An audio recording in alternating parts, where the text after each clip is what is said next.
Oggi vorrei parlare di resistenze di bilanciamento.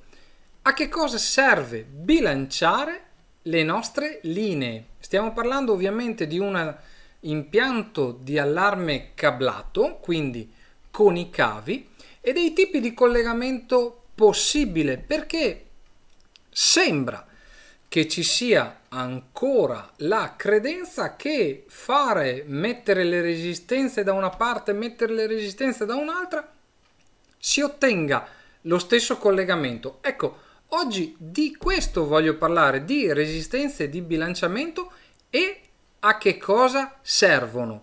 Ciao, sono Davide Marcomini e da 30 anni faccio l'installatore di sistemi di sicurezza. Sono anche l'ideatore e fondatore del portale Top Security Advisor e l'autore della guida Antifurbo. Come ti ho detto poco fa, nel video di oggi vorrei parlare di resistenze di bilanciamento, ma per farlo ho bisogno della lavagna. Quindi preparo la lavagna, ci vediamo tra un secondo. Innanzitutto, quanti tipi di collegamento conosciamo per collegare un sensore o un contatto alla nostra centrale d'allarme cablata e quali preferire? In questo video mi soffermerei su alcuni tipi di collegamento, a cominciare dal normalmente aperto, anche se non contemplato dalla norma, NO in inglese, NA in italiano, normally open, normalmente aperto, il normalmente chiuso, già contemplato invece nella norma, il bilanciato, EOL, sempre in inglese, viene chiamato EOL, poi vedremo perché, il doppio bilanciamento, double EOL, e il triplo bilanciamento, triple EOL. Cominciamo dal normalmente aperto, anche se non contemplato dalla norma. Ora vedremo perché non è possibile collegare un contatto di allarme intrusione normalmente aperto. Diverso se stiamo parlando di domotica, di automazione domestica, eccetera, ma per gli impianti di allarme non è contemplato il normalmente aperto, quindi è un collegamento che non va mai fatto. Perché non va mai fatto? Perché io collego un contatto normalmente aperto alla mia centrale, quindi il mio comune di riferimento e la mia zona, che la centrale vede sempre come aperto. Poco male, dirà qualcuno, questo si chiude, la centrale mi vede l'allarme. Sì, siamo d'accordo, però è un collegamento molto fragile, perché io potrei tagliare volutamente o erroneamente il cavo qui e questo viene visto aperto dalla centrale sempre, anche quando questo si dovesse chiudere. Quindi posso tagliare il cavo dove voglio e la centrale continua a vedere la mia zona a riposo, quindi non va mai fatto questo tipo di collegamento. Diverso se stiamo parlando di una zona normalmente chiusa, il mio comune di riferimento e la mia zona in centrale. La centrale vede questo come un collegamento chiuso, quindi possiamo capire molto più sicuro, perché se viene tagliato qui, la centrale se ne accorge, la mia zona infatti andrà in allarme. Che cosa non viene rilevato? Non viene rilevato il cortocircuito accidentale o volutamente realizzato. Se io dovessi fare un cortocircuito qui, banalmente piantando un chiodo nel cavo, la centrale continua a vederlo come normalmente chiuso, nonostante qui sia aperto. Può essere aperto qui o il contatto, quindi posso aprire tranquillamente la porta alla finestra, posso tagliare il cavo, ma se è chiuso qui la centrale non se ne accorgerà più. Ecco perché nel tempo è stato introdotto il collegamento bilanciato, quello che viene definito EOL. Il collegamento bilanciato funziona come un contatto normalmente chiuso, al quale però è stata aggiunta una resistenza appunto di bilanciamento. A che cosa serve la resistenza di bilanciamento? Serve perché la mia centrale, questo è il comune di riferimento, quindi passa attraverso il mio contatto chiuso, la centrale vede quel valore ohmico di questa resistenza, ok? Questo valore è impostato dal produttore della centrale e talvolta può essere addirittura cambiato dall'installatore in fase di programmazione, a seconda della centrale del modello, di cui non voglio parlare in questo video. Ma andiamo avanti. Che cosa cambia tra un collegamento di questo tipo, quindi bilanciato, e un collegamento normalmente chiuso?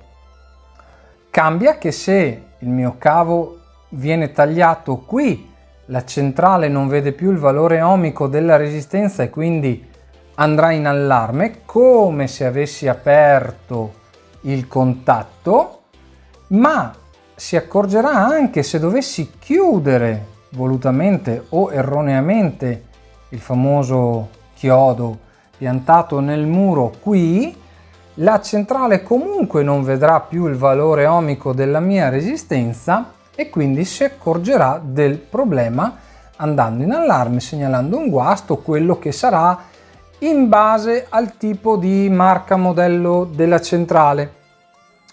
Ecco, soffermiamoci un attimo sul bilanciamento, quindi sul collegamento EOL, perché secondo qualcuno collegare un contatto normalmente chiuso bilanciato nel sensore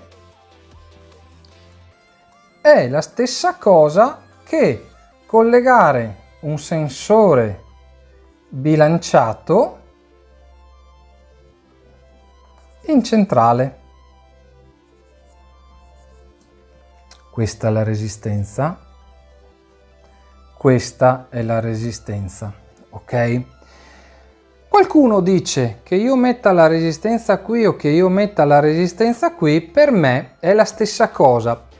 È la stessa cosa solo per quanto riguarda la centrale, che a riposo vedrà certamente il valore di questa resistenza, ma questo è il collegamento corretto.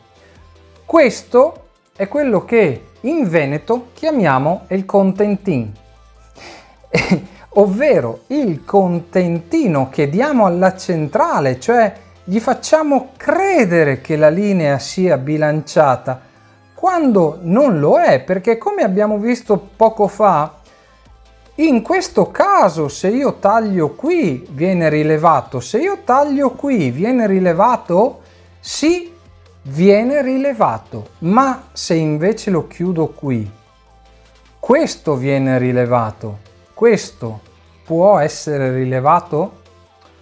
Ebbene, questo non può essere rilevato, perché se io ho il contatto chiuso qui, che io lo chiuda qui, che io lo chiuda qui o che io lo chiuda qui, per la centrale il mio comune di riferimento passa attraverso il contatto chiuso e la centrale mi leggerà la resistenza. In questo caso invece viene tolta la lettura della resistenza. Ecco perché viene chiamato EOL questo tipo di collegamento. Viene chiamato end of line, fine linea, non inizio linea, altrimenti l'avrebbero chiamato start of line. No, si chiama end of line e in italiano si chiama linea bilanciata. Attenzione, perché dovremmo bilanciare per averne una corretta supervisione tutta la linea, non solo quello che fa piacere alla centrale o che fa comodo all'installatore. Ecco perché questo è un collegamento che non andrebbe mai fatto. Andiamo avanti e vediamo come funziona un doppio bilanciamento e poi anche un triplo bilanciamento. Abbiamo visto che nel collegamento bilanciato abbiamo una resistenza. Nel doppio bilanciamento avremo due resistenze, quindi saremo in grado di controllare più stati del nostro collegamento. Abbiamo infatti la possibilità di controllare l'allarme e il tamper con soli due conduttori. Com'è possibile questa cosa? La centrale riesce a leggere il valore di una resistenza posta in parallelo al contatto di allarme e di una resistenza posta in serie al contatto di tamper. Quindi questo tipo di collegamento mi permette di leggere allarme, tamper, ma anche taglio del cavo, perché non vengono più viste le resistenze, e anche il corto, perché appunto non vengono più viste le resistenze. Andiamo avanti e vediamo come va a funzionare il triplo bilanciamento, al quale si aggiunge chiaramente un altro stato che sarà nel nostro caso il mascheramento. Nel caso del mascheramento, il produttore della centrale ha previsto che vi sia un'altra resistenza in parallelo al contatto di mascheramento prima di tornare in centrale. In questo caso avrò la possibilità di controllare l'allarme, il tamper, il mascheramento, il taglio e il corto di questa linea grazie a 3 sole resistenze e a 2 soli conduttori. Quindi quali sono i collegamenti più sicuri per i nostri rilevatori? Sono sicuramente, per cominciare, il bilanciato. Meglio preferire il doppio bilanciato, o se abbiamo un rilevatore, dei rilevatori con l'antimascheramento, dobbiamo fare il triplo bilanciamento. Preferibile fare il triplo bilanciamento. In realtà potrei fare 2 zone separate, una per l'allarme e il tamper e una per il mascheramento, se la mia centrale non gestisce il triplo bilanciamento, ma ormai lo gestiscono quasi tutte, quindi perché non fare un semplicissimo triplo bilanciamento? Ecco, quindi abbiamo visto quanti tipi di collegamento si possono fare, quali tipi di collegamento preferire e perché è inutile mettere le resistenze in centrale. Spero di esserti stato utile. Se non ti è chiaro qualche aspetto, scrivimi nei commenti. Se non l'hai ancora fatto, ti invito a iscriverti al canale e spuntare la campanella per non perderti i contenuti che andrò a pubblicare in futuro, così da supportarmi in questo progetto. Noi ci vedremo nei prossimi video. Ciao!